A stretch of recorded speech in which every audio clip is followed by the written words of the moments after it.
Hey readers, it's Lori. Welcome back to my channel, Books, Ink, and Paper. And tonight, it is night, I'm going to just do a book chat real quick.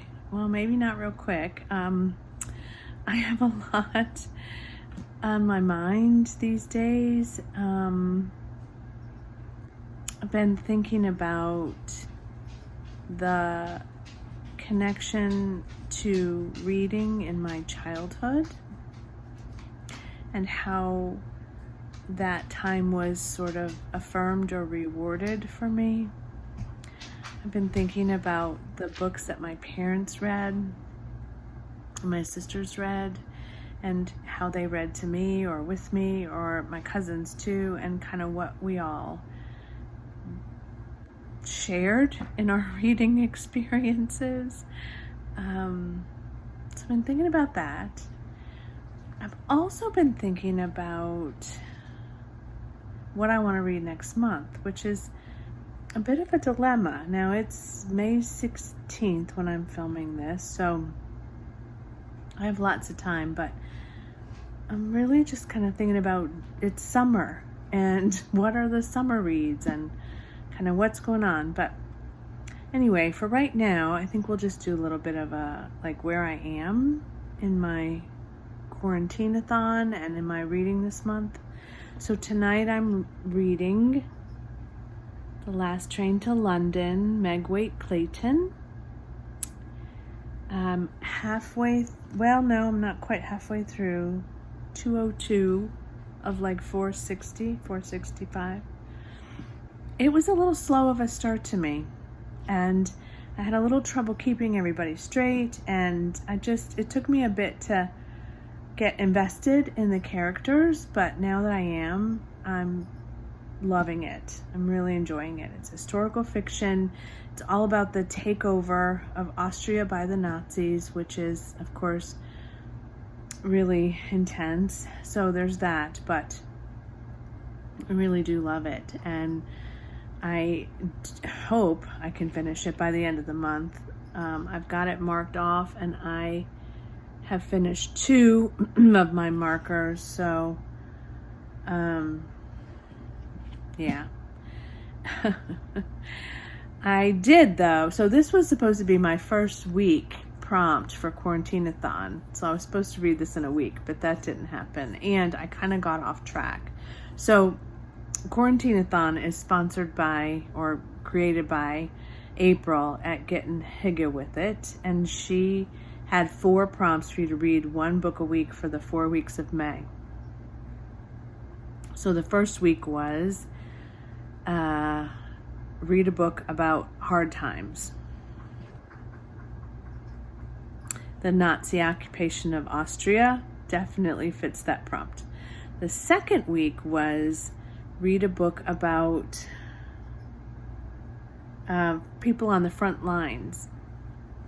And that book I haven't also picked up yet. That one that I chose was The 5 Quarters of the Orange by Joanne Harris, who wrote Chocolat. And it is about a girl who returns back home to the place where she was, she was born, I think, and her parents lived. And she opens up a bakery or a patisserie with her mom's recipes. So front lines, store workers, grocery store, bakeries, maybe. Our bakery's been open, although everything's open here now. That's a whole nother chat. It feels so unsafe to me. Anyway, she opens up this bakery, and so she's telling a story of her mom and learning more about her mom and going back home to this place where she was raised. Sounds fantastic.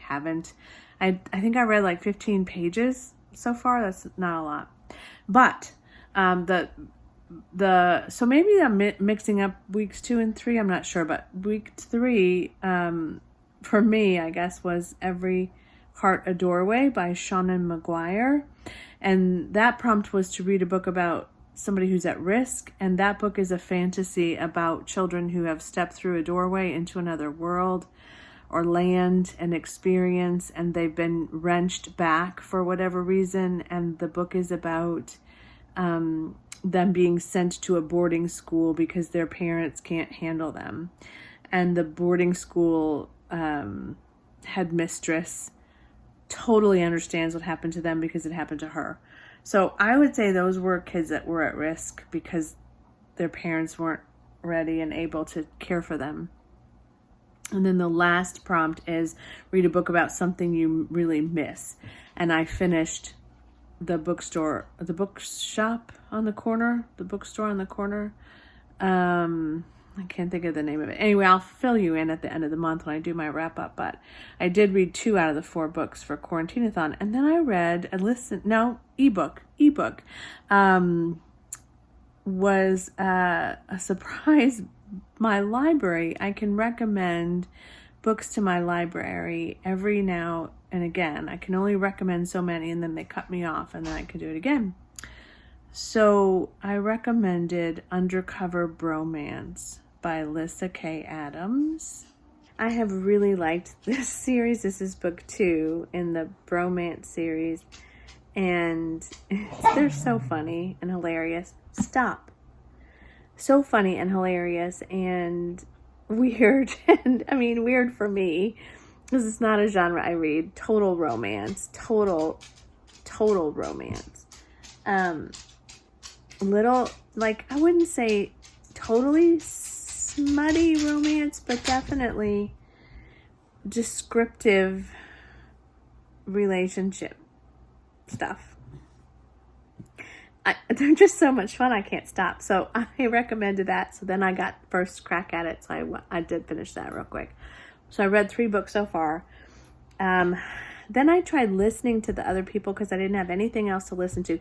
This was on my Scribd as an audiobook. And when I started listening to it, I was like, oh, this is kind of hard to listen to. But I didn't know who anybody was. And I was confused about people. And so I went back to listen to it again. And it's gone.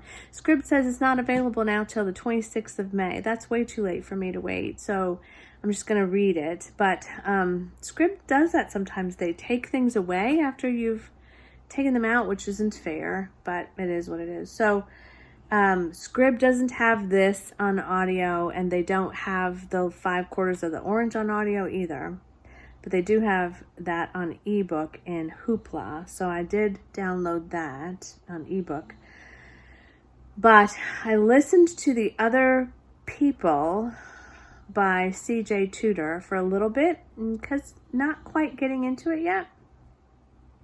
Now I've switched to Love Lettering by, what is her name? I'll pop it up as an image. I just heard about this from the Modern Mrs. Darcy. It was part of her summer reads, and she's already read it, and it looked perfect for me. It was a surprise addition to my TBR. It's about a girl who does hand lettering and planner design, and she's very famous now, and she lives in New York, and I think it's a romance too. She meets a guy because his fiance wants her invitations done, and it's kind of the story of, I guess, how they connect and how it sounds like so far that she sees the conversations that she has in lettering. And she sees people's moods in different fonts. It's so fun so far. I love it. So every morning I listen to an audiobook while I'm putting my makeup on. So I really love to have an audiobook going at all times so that I can keep reading. So I'm really glad I found that. And it's on Hoopla. So didn't buy it. It is on sale on Kindle right now, but I don't know for how long. So here's something else that happened this week. My daughter, who teaches, texted me one day and said, do you remember so-and-so, a teacher she knows? And I was like, sort of. I don't really know her. She said she's related to Wally Lamb. What? So I freaked out. And I said, how did you find this out? And she said, because they made an adaptation of I Know This Much Is True on HBO, and she was on Facebook congratulating him. So amazing moment where I recognize that I'm like 2 degrees from Wally Lamb, and they did an adaptation of I Know This Much Is True, so I watched it. I watched episode 1, which there may be episode 2 already up now, but I watched episode 1. And it stars Mark Ruffalo, and he plays the twins. So the book is about twins who are raised by a mom, and their stepdad is kind of abusive, and they don't have a relationship with their dad, and the one twin is schizophrenic and has a really, really hard time with reality, and the other twin is kind of tasked with taking care of him. It is not an uplifting story, and episode 1 is pretty intense, but it's really well done, I think, and well done enough for me to watch episode 2. So I'll definitely be doing that in the next day or 2, or whenever they drop. They're dropping one at a time, so it's hard to know. But oh my gosh, like, what are the odds of somebody, my daughter, knowing somebody who is connected to Wally Lamb, and I love him, and these are those kinds of things that like geek me out. When I meet authors in person, I'm just like, it's just crazy. So I said, you know, what would it take for us to have wine with Wally Lamb next time he's in New Orleans? Like, you know, how hard would this be? Anyway, I doubt that that's going to happen. Stay tuned though. I'll let you know. Meanwhile, if you've listened, or if you've watched, if you've read, goodness sakes, it's late in the day. If you've read I Know This Much Is True, you might want to watch the adaptation. If you haven't, I would say read it first and then maybe watch it, but that's just kind of what I prefer, so that might not be what you want either. So that happened this week. What else happened this week? I'm having trouble filming on my laptop because something's wrong with it, and it keeps saying the disk is full, and it's driving me insane. I filmed a video that was really hard. I'll put that up sometime this week. It was really hard. I cleared out 6 totes from my house, 6 plastic bin totes, big ones, from my house of stuff that we don't want anymore. And by we, it was mostly me. I had a lot of my mom's stuff still, and she died in 2013. So I went through some of it that I hadn't done then and decided if I wanted to keep it, sell it, give it away. We had a huge tote of Mardi Gras beads, and we haven't done Mardi Gras. We haven't ridden in a Mardi Gras parade for 3 years. So there's no sense keeping those. We got rid of some books that I had been, and I didn't unhaul them, but they were actually weirdly Funk and Wagnall's New Standard encyclopedias that we had gotten. I know where we got them. I was like, how did I get these? They're tiny little books. I should have brought one out, but I didn't realize I was going to film this. It was sort of impromptu, but my library had a library tree for their library Christmas gala one year, and you could bid on it, and it was a book tree, and it had wooden shelves, and it was lovely. I'll try to pop a picture of it if I can find it. And it was stacked with these little Funk and Wagnall's New Standard encyclopedias and a dictionary. I pulled some pages out of that to use for scrapbook and collage and different things. I kept one little encyclopedia. I may make an altered book out of it, but for the most part there were probably 20 of those, so I got those to the donation place. They're probably thrilled. And I got all the books that I had done the to read or not to read for the last 2 months, because we hadn't gone since then. So those went. Some kitchenware, some just miscellaneous stuff that we just needed to go through. Went through my mom's memorabilia and got through a bunch of that stuff, got rid of it. That stuff that didn't, like, I kept the stuff that was important. But, like, she saved every church bulletin for which she had purchased flowers in memory of somebody. She saved every one. She saved every bulletin where we ever sang or acolyted or did anything significant. So there were stacks of those. And I just don't know that we need to keep those.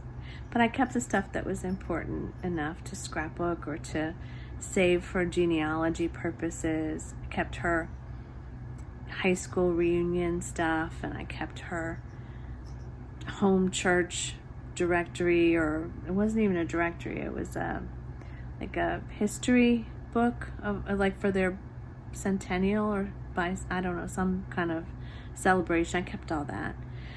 Anyway, I got through a lot of stuff and took a lot of stuff to the donation boxes today, so that felt so good to fill up the back of my Prius with stuff to go out. 6 totes, and those totes are big. Like those are those little, I don't know, plastic totes that most people get with a lid, you know, like Loctite or Rubbermaid totes. So I feel free. Cleaned up my office a little bit, got some like loose ends that I hadn't done yesterday. I had some observation forms for coaching students I needed to upload. I had something else I got done. So now I'm just gonna read. Now I'm just gonna try to enjoy this book about the occupation of Austria, and then I'll probably go to bed and wake up and repeat, right? Now tomorrow I'm going to do some creative stuff, maybe get a little bit of cleaning done and read. I really need to read this book because I need to get it done. It's midway through May and I need to get it done. So this week is really going to be focused on that, because I would rather finish this. If I had to finish only 3 of the 4, I would rather it be this one and not the Joanne Harris, because this one is an arc and my mission is to get these arcs read. I had an email from NetGalley this week 3 or 4 times about things you could download or request, and I was like, no. So I did nothing. All right, that's my rant, my book chat, my catch up, whatever you want to call it. That's check-in. It's all those things and more, I guess. Ramblings. I just haven't done this ever before, so I thought it would be fun to do it, and maybe it's fun for you and maybe it isn't, but I'd love to know where you are right now. If you're doing Quarantine-a-thon, I'd love to hear where you are in your reading. If not, what are you reading right now and what are you enjoying? That would be fun to know.